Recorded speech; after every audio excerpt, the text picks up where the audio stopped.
कुछ लोग मिलकर एक गांव बसाते हैं, उस गांव को समृद्ध करते हैं। धीरे धीरे उस गांव के आसपास और भी गांव बसने लगते हैं और फिर एक रात वो सारे गांव वाले रात के अंधेरे में कहीं गुम हो जाते हैं।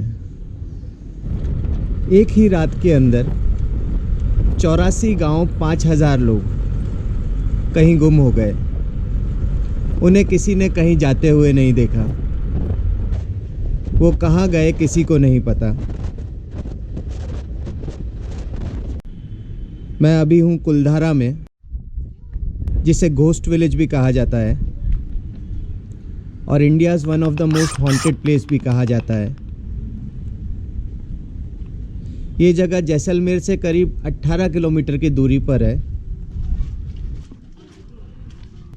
यहाँ पर गांव है, घर है, पर यहाँ पर कोई रहता नहीं है।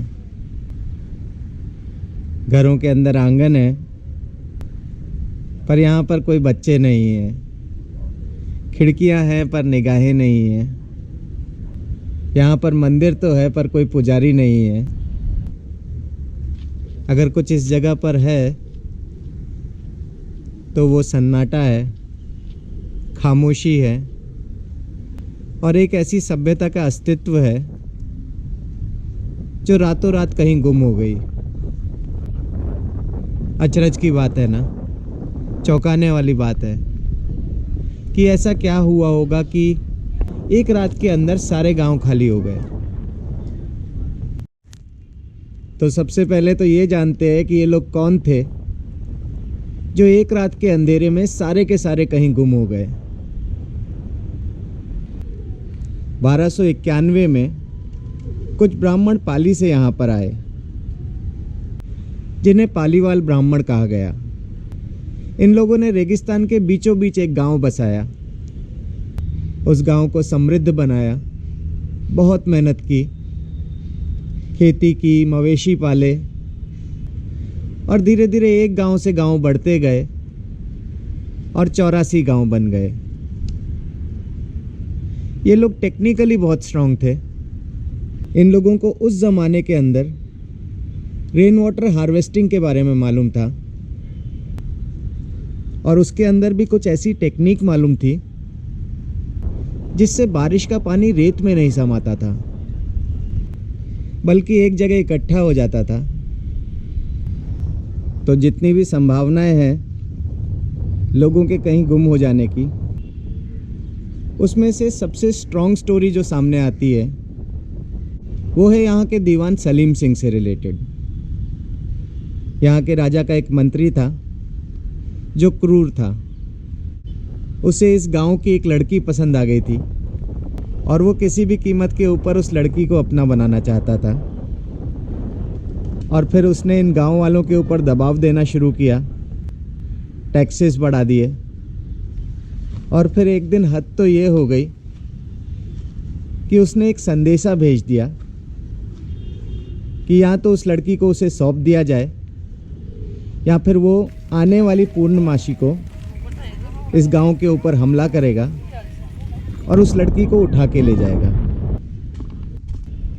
अभी गांव वालों की परेशानी ये थी कि वो अपने गांव को बचाए या गांव की बेटी को। तो आसपास के सारे गांव वाले इस मंदिर पर इकट्ठा हुए, एक पंचायत बिठाई गई और ये फैसला लिया गया कि वो किसी भी कीमत पर अपने गांव की बेटी को उस दीवान को नहीं सौंपेंगे। और फिर एक रात के अंदर सारा का सारा गांव ही सबकी आंखों के नीचे से ओझल हो गया और किसी को ये नहीं पता कि वो लोग कहाँ गए। कहा जाता है कि जाते जाते वो लोग इस गांव को श्राप दे गए कि यहाँ पर अब दोबारा कभी कोई नहीं बच सकेगा। और ऐसा ही हुआ। उसके बाद यहाँ पर कोई नहीं बच पाया। कुछ लोगों का तो यहाँ तक कहना है कि उन्होंने कुछ परिवारों को यहाँ पर आते हुए देखा, बसने की कोशिश करते हुए देखा, पर वो सारे लोग भी कहीं गुम हो गए।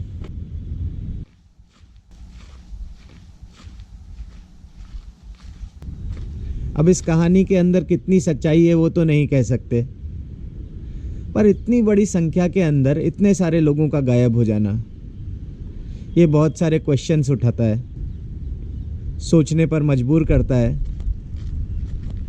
कि ऐसी कुछ ना कुछ अनहोनी तो ज़रूर हुई होगी कि एक रात के अंदर 84 गांव खाली हो गए। यहाँ के प्रशासन ने इस जगह की एंट्री के ऊपर एक गेट भी बनवाया है, जहाँ से लोगों को दिन में आने की तो अनुमति है, पर आज भी यहाँ रात में कोई नहीं आता है।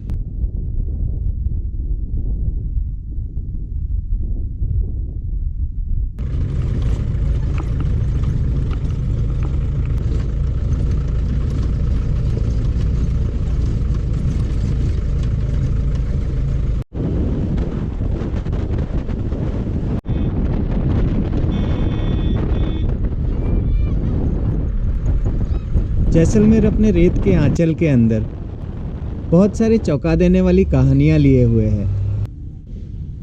यहाँ पर जहाँ एक तरफ कुलधारा है जो कि एक श्रापित गांव है, वहीं जैसलमेर के दूसरी तरफ है तनोट माता मंदिर।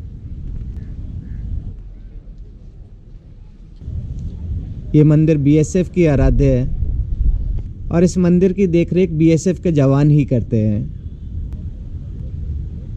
कहा जाता है कि 1965 के युद्ध के दौरान पाकिस्तान ने इस मंदिर पर भी 3000 बम गिराए थे। और चौंका देने वाली बात यह है कि मंदिर पर बम गिरते ही सारे के सारे बेअसर हो गए। माता के इस चमत्कार को देखकर पाकिस्तान का जो ब्रिगेडियर था शाहनवाज खान, वो भी नतमस्तक हो गया। और फिर बाद में जब युद्ध खत्म हो गया, उसने भारत आने की अनुमति मांगी।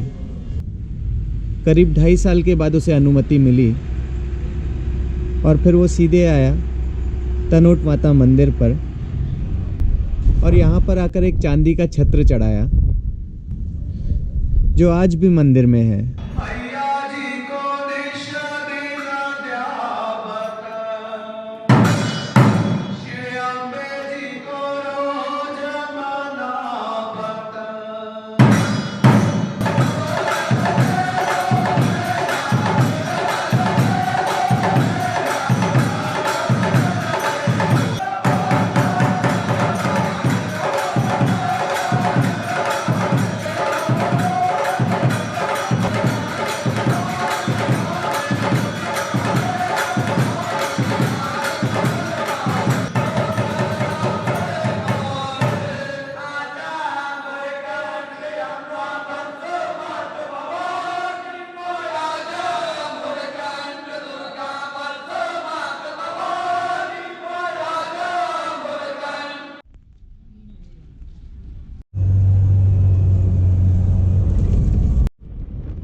तो यही है जैसलमेर, जहाँ पर एक तरफ तो एक ऐसा गांव है जहाँ पर बुरी आत्माओं का साया है, जहाँ पर कभी कोई बस नहीं सका, और यहीं पर दूसरी तरफ एक ऐसा मंदिर भी है जहाँ पर दैवी शक्ति के प्रमाण मिलते हैं, जहाँ पर माता का चमत्कार हुआ।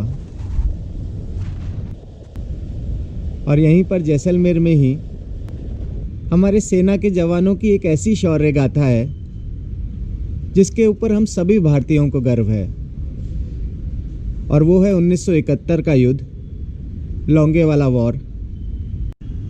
हमारे पास सिर्फ 120 जवान थे और सामने पाकिस्तान के पास 2000 से ज़्यादा की सेना थी, जो बहुत अच्छी तरह से हथियारबंद थी। और उस समय पर यहाँ पर पोस्टिंग थी मेजर कुलदीप सिंह चांदपुरी की, जिनका कैरेक्टर सन्नी देओल ने बॉर्डर फिल्म में निभाया था। और यहाँ पर आने के बाद मुझे पता लगा कि उस फिल्म के सारे कैरेक्टर्स, उनका जो भी नाम था, वो सब असल में हुए। वो एक वेल रिसर्च स्क्रिप्ट थी। जब मेजर चांदपुरी को ये पता लगा कि पाकिस्तानी सेना हमला करने वाली है, उन्होंने इस बात की जानकारी अपने हेडक्वार्टर्स में दी और वहाँ से एक डिसीजन आया कि यहाँ तो हमारे सैनिक अपनी पोस्ट छोड़ के पीछे हट जाए या फिर वो उनका डटकर मुकाबला करें। पर फिर भी लास्ट डिसीजन जो है हेडक्वार्टर्स ने मेजर चांदपुरी के ऊपर ही छोड़ा था।